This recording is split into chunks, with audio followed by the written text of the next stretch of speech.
Alright, let's talk about our theoretical GLUT5 inhibitor, or not so theoretical.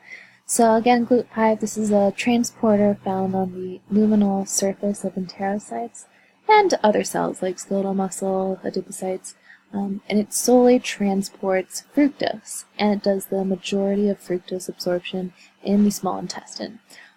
Research has also shown that increased fructose consumption upregulates GLUT5 expression, allowing for even more fructose absorption.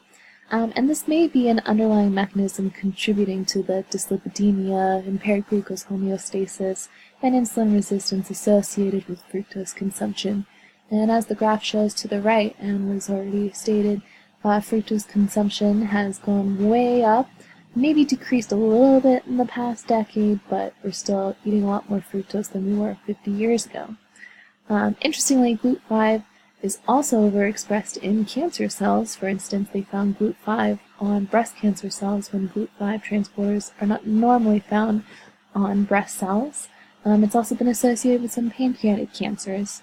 So looking at all of this data, both in the diabetes world and in cancer, researchers have a lot of interest in inhibiting GLUT5, and a couple years ago they did it. In 2016, Thompson et al., these are researchers from University of New Mexico and the Rosalind Franklin University, they identified a potent competitive inhibitor, 3 orders of magnitude more potent on GLUT5 compared to fructose, and it's selective for GLUT5 only in vitro.